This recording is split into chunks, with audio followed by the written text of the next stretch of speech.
Aku ada ketemu sebuah konten di internet. Ternyata hidup damai itu bukan adu argumen, tapi pinter iyain orang bebal. Lagian ngapain repot-repot benerin logika orang yang kapasitas otaknya cuma dengerin suara sendiri. Quotes ini masuk akal sih. Kita pasti sering ketemu orang yang kepala batu. Maksudku bukan The Thing Fantastic Four yang beneran kepala batu gitu. Ngomong-ngomong, maksudku di sini kepala batu itu bukan secara harfiah kayak The Thing Fantastic Four ya, tapi hanya sekedar perumpamaan saja. Misalkan kalau kita kasih nasihat atau kasih tahu sesuatu, itu orang cenderung tak mau dengar. Pasti kita pernah ketemu orang seperti ini. Tapi disclaimer, quotes ini sebenarnya bisa diterapkan untuk debat hal yang gak penting. Kalau misalkan ada teman kalian yang punya mindset merugikan orang lain atau merugikan diri sendiri, itu kita tetap wajib mengingatkan. Quotes ini baik jika diterapkan untuk kita ketika menangani perdebatan yang tidak perlu. Iya, untuk menghindari debat kusir gitu. Seperti, ini game terbaru keren loh. Gue sih suka game ini ya, karena katanya jalan ceritanya bagus. Iya, betul.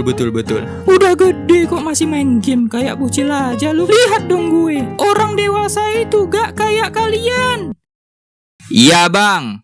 Oke, gamenya gimana menurut lu? Kalau gamenya rilis, pasti gue beli. Jujur sih, gue udah nabung juga. Kalau kita giniin, orang yang kayak gitu pasti capek sendiri. Gak perlu kita kasih tahu. Selama kita main game tidak berlebihan, tidak merugikan orang lain, kan tidak masalah. Tapi bagi orang bebal, mereka gak akan dengar argumentasi kalian. Mereka justru balasnya akan seperti ini. Tapi kan main game itu kayak bocil. Lihat dong gue lebih dewasa. Kalau kayak gitu gak kelar-kelar. Ujung-ujungnya jadi debat kusir. Dan kalau menang debat pun kita dapat apa? Ya gak dapat apa-apa.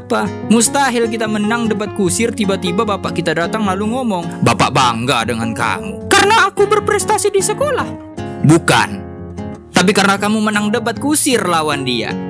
Mustahil bapak kita ngomong begitu. Di sisi lain ya, debat kusir kayak gitu juga gak baik untuk hubungan pertemanan. Gak seru kan kalau misalkan kalian putus hubungan pertemanan gara-gara debat kusir. Aku sudah gak berteman sama dia. Kok gitu? Dia ada ngutang tapi gak bayar?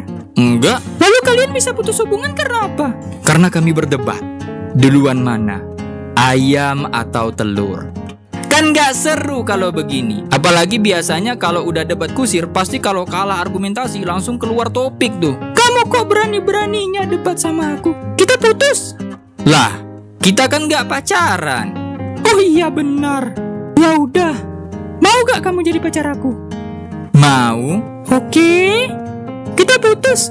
Kan gak seru kayak gitu. Jadi gimana menurut kalian? Apakah menurut kalian mengiyakan itu adalah solusi untuk menghindari debat kusir yang tidak penting? Coba sharing pendapat kalian di kolom komentar.